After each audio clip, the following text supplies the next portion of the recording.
अब आपसे जानना चाहेंगे मुकेश जी, क्या आरसीएम के तहत दिए जाने वाले जो जीएसटी का व्यापारी है, क्या उसको कोई फायदा होगा? देखिए, कास्ट वाइज इस टैक्स का कोई बर्डन किसी व्यापारी पर नहीं पड़ेगा। जितना टैक्स वो पे करेगा उसको वो इनपुट टैक्स की तरह से अपने इनपुट में वो क्लेम कर सकता है। तो टैक्स की कॉस्ट कोई एक्स्ट्रा नहीं पे करनी है। जितना उसने अनरजिस्टर्ड डीलर से परचेज किया है या गुड्स ट्रांसपोर्ट एजेंसी को जो भी उसने भाड़ा पे करा है, उस पर जितनी उसकी लाइबिलिटी बनती है वो उसको पे करेगा। वो उसको अगले महीने के अपने इनपुट टैक्स के साथ एडजस्ट कर सकता है, आउटपुट टैक्स के साथ एडजस्ट कर सकता है और एज ए इनपुट वो टैक्स क्लेम कर सकता है, जिसकी वजह से उस पर कोई टैक्स का अतिरिक्त बोझ नहीं पड़ेगा। ये उसके लिए सिर्फ एक कंप्लायंस है।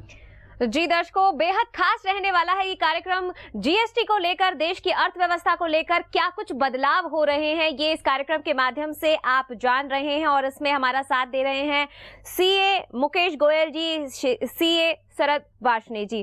शरद जी, अब आपसे जानना चाहेंगे कि क्या रिवर्स चार्ज कंपोजिशन डीलर के ऊपर भी लगता है? देखिए, यक्ष प्रश्न है, बहुत ही महत्वपूर्ण प्रश्न है, क्योंकि महत्वपूर्ण प्रश्न इसलिए है कि कंपोजिशन स्कीम जो जीएसटी के तहत आई है, अगर हम देखते हैं कि कंपोजिशन स्कीम आखिर ये क्यों आई है। कंपोजिशन स्कीम केवल इसलिए आई है कि जो हमारे छोटे व्यापारी हैं, जो हमारे गल्ले के व्यापारी हैं, जिनकी कोई दुकान है, जिनका छोटा व्यवसाय है, जिनका व्यवसाय 75 लाख रुपए वार्षिक बिक्री से कम है, ऐसे व्यापारियों के लिए कंपोजिशन स्कीम आई है।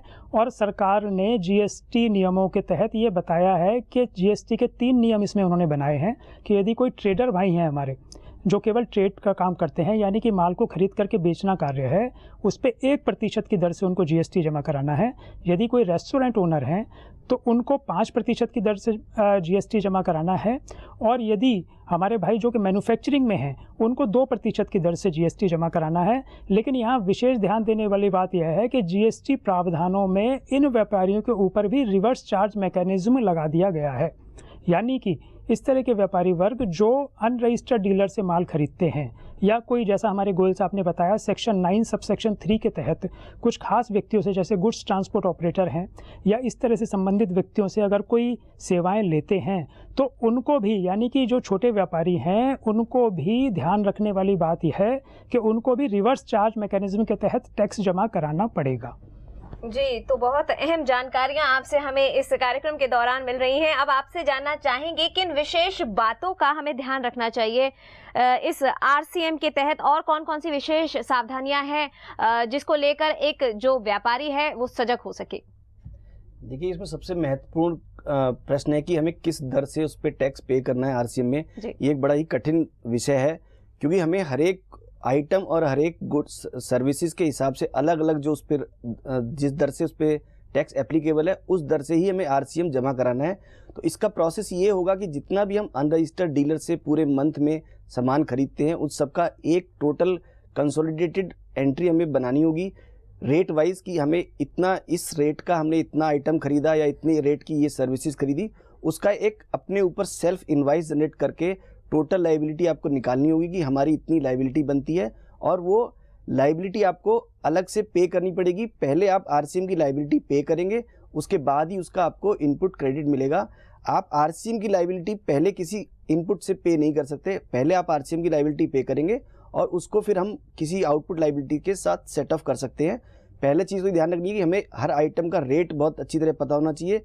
ये आइटम किस, अगर हमने कोई बिस्कुट खरीदा है, हमने कोई सर्विसेज ली है, तो उस पर जो भी रेट एप्लीकेबल होता है उस रेट के हिसाब से आरसीएम का टैक्स पे करना पड़ेगा। जी शरद जी, फिलहाल वक्त हो गया है दर्शकों से विदा लेने का, लेकिन जाने से पहले लोगों के मन में जीएसटी को लेकर बहुत सी भ्रांतियां फैली हुई हैं, तो सरल शब्दों में आपसे जानना चाहेंगे कि कैसे वो जो व्यापारी हैं उसे दूर कर सकें। देखिए, बिल्कुल आपकी बात सही है कि विभिन्न प्रकार की भ्रांतियां फैली हुई हैं, विभिन्न प्रकार की अफवाहें फैली हुई हैं, लेकिन हमें, हमारे सभी व्यापारी भाइयों से हमारा निवेदन है कि सजग रहें। सबसे अधिक महत्वपूर्ण बात जीएसटी में यह है कि आप अपना आज का काम आज ही समाप्त करें, आज का काम कल पे ना टालें, क्योंकि रोज़ ही आपको अकाउंटिंग एंट्री करनी है, रोज़ ही आपको जीएसटी का निर्धारण करना है। और जैसा कि आपको पता है कि साल में 37 रिटर्न आपको भरनी है।